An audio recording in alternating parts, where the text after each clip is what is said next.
exciting and super exciting episode of the Professional Times. आज मेरे साथ एक ऐसी गायिका है जिनको किसी इंट्रोडक्शन की जरूरत नहीं है.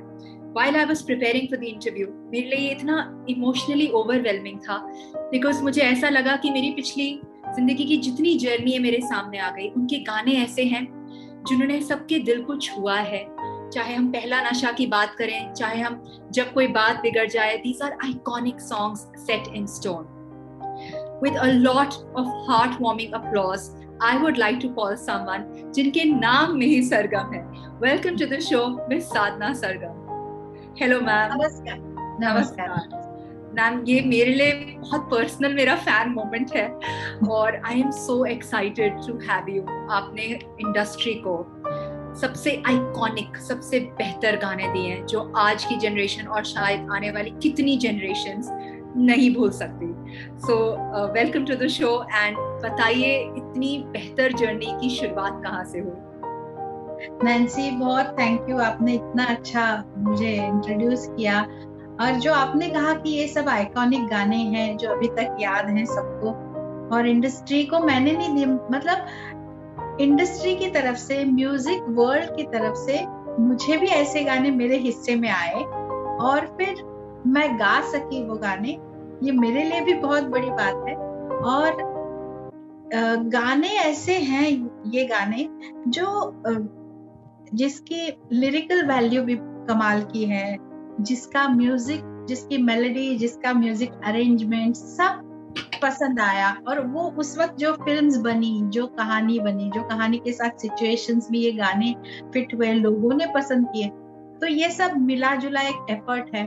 और सबसे बड़ी बात, जो सुनने वाले हैं उन्होंने अभी तक इन गानों को अपने दिल में समाये रखा, तो ये मेरे लिए तो बहुत ऊपर वाले की मेहरबानी है और जो सुनने वाले हैं उनका प्यार है.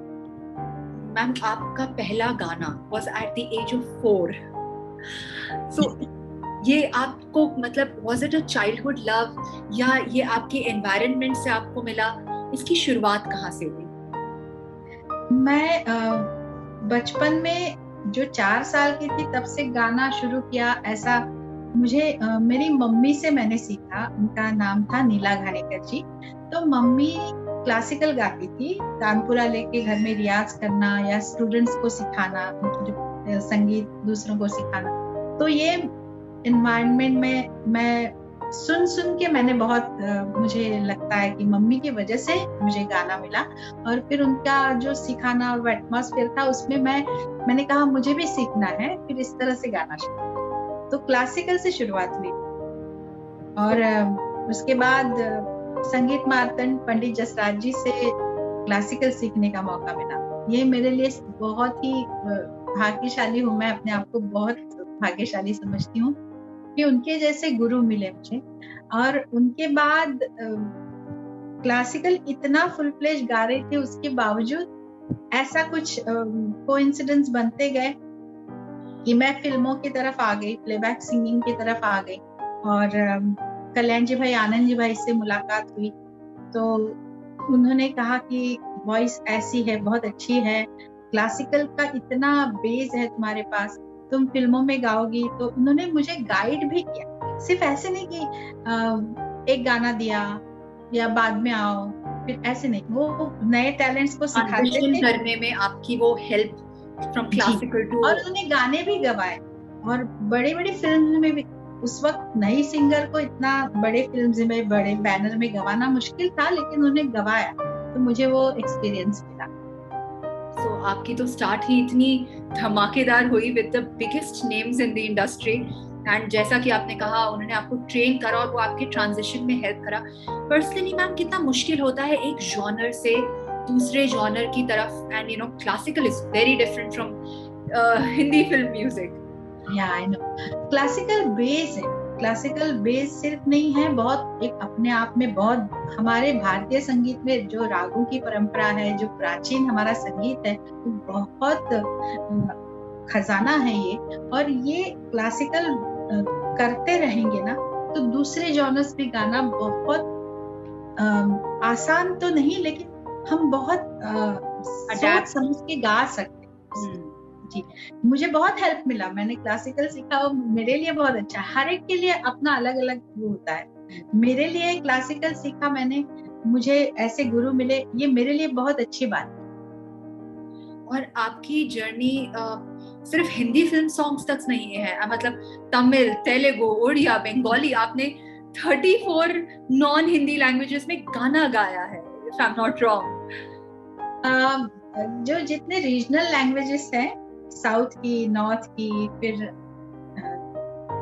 बंगाल, नेपाली में भी गाया, सब राजस्थानी, पंजाबी, तो 34 ये नंबर मुझे ठीक से मालूम नहीं, बट जितने रीजनल लैंग्वेजेस हैं उसमें गाया। और साउथ में मैंने बहुत गाने गाए, और साउथ में रहमान सर ने जो गवाए, इलैयाराजा सर ने गवाए। फिर मैंने जब स्टार्ट किया, एकदम पहला गाना तमिल गाया, वो विद्यासागर जी म्यूजिक डायरेक्टर, उनका गाया। फिर ऐसे बहुत सारे लैंग्वेजेस में मैंने गाए गाने। So was it difficult because एक लैंग्वेज बोलना और एक लैंग्वेज में गाना, मतलब पहले तो वो लैंग्वेज सीखना and to be able to bring out that emotion, you know, to understand those wordings and to bring out the emotion. हम एक्टर्स को देखते हैं और हम उस साउंड से, you know, सिंगर की आवाज से उसको आइडेंटिफाई करते हैं, इमोशन को समझते हैं। So how were you able to bring out that emotion in different languages? Singer को क्या होता है कि उतना ही जो मुखड़ा, अंतरा अंतरा, वो गाना लिख के, देख के गाना है, याद करके नहीं गाना है। इसलिए वो लैंग्वेज सीखनी पड़ जरूरी नहीं है। अगर लैंग्वेज सीखे तो बहुत ही अच्छी बात है, लेकिन पूरी लैंग्वेज सीखना जरूरी नहीं। मैं उस वक्त उस गाने के लिए कंसंट्रेट करती हूँ कि ये तमिल है या कन्नड़ा है या तेलुगु या दूसरी कोई बंगाली लैंग्वेज। फिर जो राइटर हैं या म्यूजिक डायरेक्टर हैं, वो जो भाषा जानते हैं, वो जो स्टूडियो में मौजूद हैं, वो बताते हैं एक्सेंट ये ठीक है, ये नहीं है, ये सही है, ये प्रोनाउंसिएशन। तो ये उनकी हेल्प से ही होता है। और फिर मीनिंग तो जान ही लेते कि ये गाना किसके लिए है, क्या मीनिंग है इसका है। हाँ, फिर वो इमोशंस अपने आप आ जाते हैं धुन के साथ। तो मैम, आपको जो सर्वश्रेष्ठ सम्मान होता है, नेशनल अवार्ड, आपको वो मिला, तो वो तो मस्ट हैव बीन एक बहुत लाइफ डिफाइनिंग मोमेंट रहा होगा आपके लिए। जी हाँ, मुझे बहुत खुशी हुई। और सबसे पहले जब मैंने देखा, वो कैप्शन आता है वहां पे देखा, और मुझे नहीं पता था कि मैंने जो गाना गाया उसके लिए मुझे नेशनल अवार्ड मिलेगा। तो it was a pleasant surprise, या कहिए, या बहुत एकदम झटका लगा, लेकिन खुशी का झटका था। फिर मैंने देखा कि ये तमिल सॉन्ग के लिए है, तो इलैयाराजा सर का गाना। फिर मैंने राजा सर को ऑफ कोर्स बहुत थैंक्स कहा। उन्होंने जिस तरह से गवाया, क्योंकि तमिल गाना था और मुश्किल था, फिर भी मैं हो सकता है उतना क्रेडिट उनको ही देती हूँ, क्योंकि मुझे बिल्कुल पता नहीं था जब मैं गाना गा रही थी। मुझे एक ही था कि राजा सर का गाना गाना है, तमिल गाना है, मुझे एकदम ठीक से गाना है, ये वो। उसके बाद जब ये अवार्ड अनाउंस हुआ तो ऑफ कोर्स मुझे बहुत खुशी हुई। तो क्या कभी आपको लगा कि हिंदी गाने के लिए क्यों नहीं मिला, और वहां पे you know for a Tamil song आपको ये रिकॉग्निशन मिला? कभी मन में ये बात आई? नहीं, मुझे तो पता ही नहीं था कि मुझे मिलेगा नेशनल अवार्ड। तो मिला तो ये मुझे बहुत खुशी हुई। और जो आपने कहा ना कि हिंदी गाने के लिए मिलेगा, मैं ऐसा नहीं कहती, शायद दूसरे कोई गाने आएंगे उसके बाद, लेकिन मुझे हिंदी गाने जो मिले हैं, जो इतने अच्छे अच्छे गाने हैं, वो मेरे लिए बहुत बड़े एक अवार्ड की तरह, क्योंकि लोगों का प्यार अभी उन गानों की वजह से मिलता है। तो ये मेरे लिए बहुत बड़ी बात है। एब्सोल्युटली, वो प्यार आई थिंक किसी भी अवार्ड से ज्यादा कीमती है, और वो आपके साथ है हमेशा। तो मैम, उस टाइम पे जो आपके साथ के आपके पीयर सिंगर्स होते होंगे, शायद यू नो शायद आपके कंपटीशन में या आपके कोलीग्स में, आपके एसोसिएट्स में, पर आज आप सब कोलैबोरेट करते हैं, तो कैसे ये इक्वेशन चेंज होती है विद टाइम? सबकी अपनी अपनी जर्नी है। जब जैसे मैंने शुरू किया, अलका याग्निक मेरे साथ, मतलब हम लोग कल्याण जी भाई के पास ही जाते थे, उन्होंने उनको भी गवाया।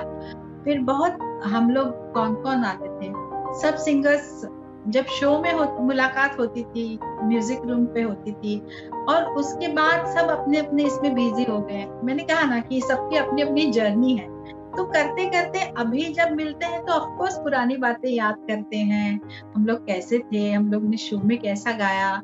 वो एक क्लासिकल गाना था, मोरे घर आए सजनवा, फिल्म ईमानदार का। तो वो लंदन में शो था, वेम्बली एरिना, पूरा एरिना बड़ा, और उसमें Kalyan ji Anand ji, Amitabh Bachchan in concert with Kalyan ji Anand ji, ऐसा वो शो का टाइटल था। तो ऑफ कोर्स अमिताभ जी को देखने के लिए, सिर्फ एक झलक पाने के लिए इतने हजारों लोग आए थे। तो हम लोग नए नए थे, मैं और अलका याग्निक, हमको बहुत अच्छा लग रहा था कि लंदन में शो है और गाएंगे, और वो रिवॉल्विंग स्टेज था।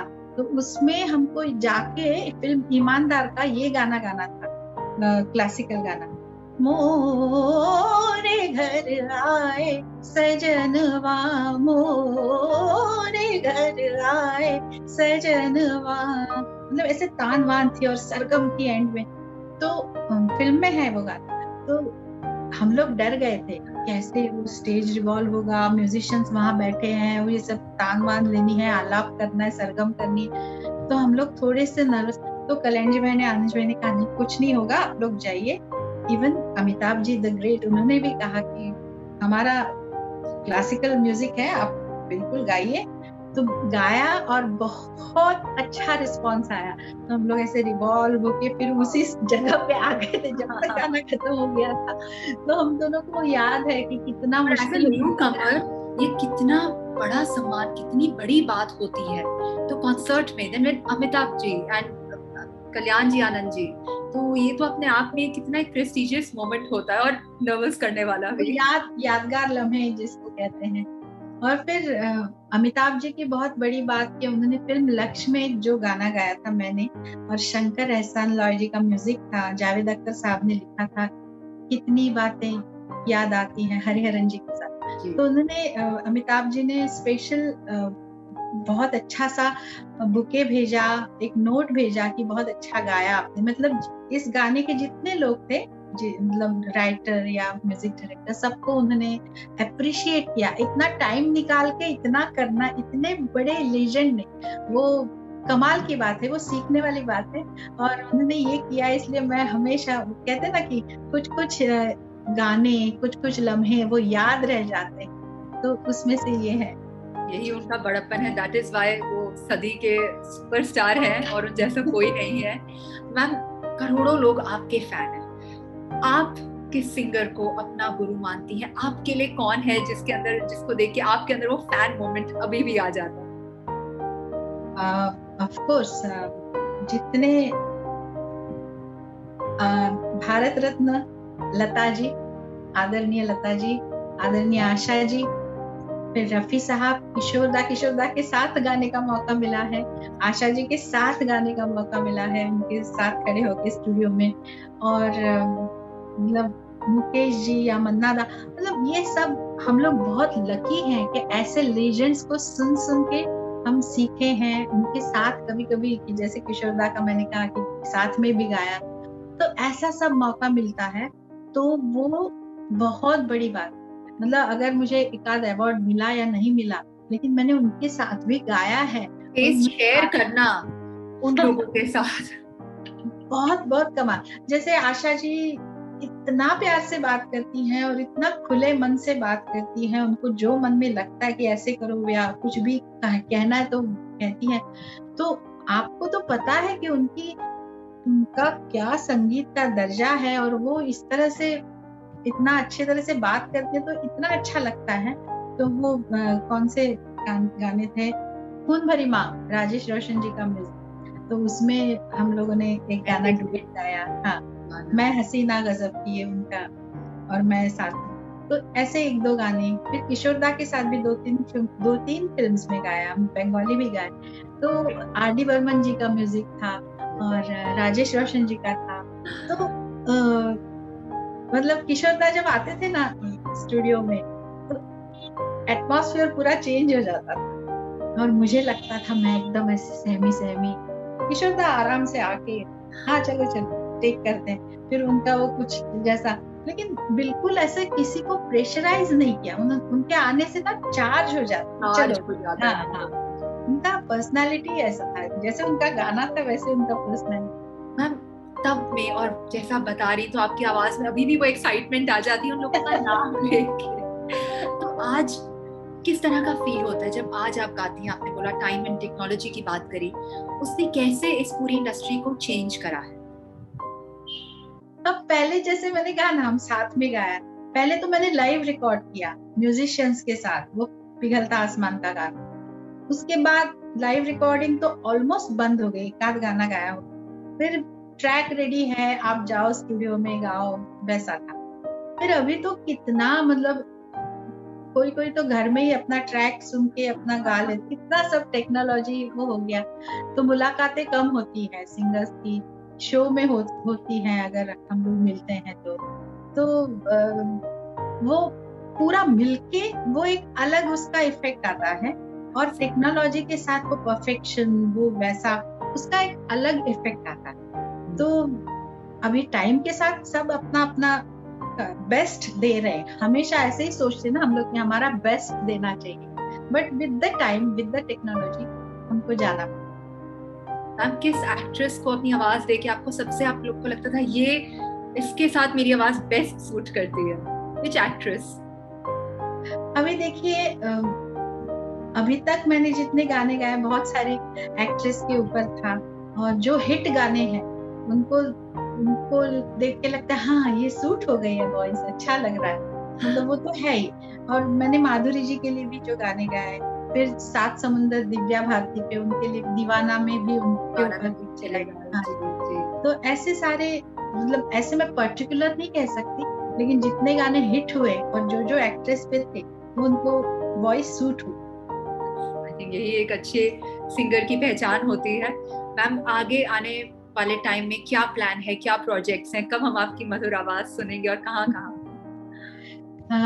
अभी ये पैंडेमिक की वजह से थोड़ा सब चेंज हो गया, ऑनलाइन कुछ कुछ हो रहा है जैसे हम आप बात कर रहे हैं, और कुछ कुछ शोज भी बीच में, शोज नहीं कह सकते, बुरे कॉन्सर्ट पूरे नहीं हुए, बट ऐसे 2 गाने गाए, ऐसा सब हो गया। तो अभी थोड़ा थोड़ा सब फिर से शुरू हो गया है, रिकॉर्डिंग ज्यादा शुरू हो गई है, तो अभी धीरे धीरे जोर पकड़ रहा है। जो पहले फ्लो था ना गानों का, ये जा रहे हैं वो कर रहे हैं, तो अभी बीच में 2 साल तो बहुत बड़ा गैप आ गया, लेकिन अभी फिर से शुरू हो रहा है, तो वो बहुत अच्छा लग रहा है। सब अपना अपना काम में एक बार लग जाए तो अच्छी बात है। और ये हर इंडस्ट्री में रहा है, नॉट जस्ट दिस इंडस्ट्री, ये हर एक पे इफेक्ट आया है।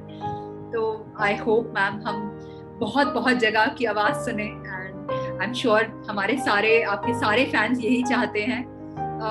टाइम का कंस्ट्रेंट है, इसलिए बातों का सिलसिला तो चलता रहेगा, पर जाने से पहले मेरी तो बहुत लंबी लिस्ट थी, बट कोई एक दो आपके जो पसंदीदा दिल के पास के गाने हैं वो आप प्लीज हमारे ऑडियंसेस के लिए गाएं। चाहे तुम कुछ ना कहो, मैंने सुन लिया के साथी प्यार का मुझे चुन लिया, मैंने सुन लिया, पहला नशा पहला खुमार, नया प्यार है नया इंतजार, कर लूं मैं क्या अपना, है दिले बेकरार, मेरे दिले बेकरार, तू ही बता, पहला नशा पहला खुमार, जब कोई बात बिगड़ जाए, जब कोई मुश्किल पड़ जाए, तुम देना साथ मेरा, ओ हमनवा, न कोई है न कोई था जिंदगी में तुम्हारे सिवा, तुम देना साथ मेरा, ओ हम नवा। ओ मेलोडियस, मतलब वर्ड्स फॉल शॉर्ट, मेरे पास शब्द नहीं है मुझे याद है कभी कॉलेज के दिनों में कोई ये गाना पहला नशा डेडिकेट करता था तो बड़ा अच्छा लगता था. आज तो आपसे ही सुन लिया. आई थिंक ये this has to be one of the best moments of my life. Ma'am, thank you so much for being a part of the show, and all our love and best wishes, not just from me but everybody who's listening, sending you loads of love, and I hope हम आपकी आवाज बहुत बार हर जगह सुनते रहें. Thank you ma'am, thank you so much. Thank you so much, मुझे भी बहुत अच्छा लगा और आपकी वजह से मेरी बातें सब तक पहुंची. थैंक यू सो मच, बहुत अच्छा लगा. I would like to thank professional times. उन्होंने ये प्लेटफॉर्म दिया जिससे मैं अपने मन की बातें आपसे कह सकी. Nancy ji, thank you so much. आपने मुझे बहुत कंफर्टेबल किया और बहुत सारी बातें मैं कर सकी. Kshitij ji, thank you very much for giving me this opportunity.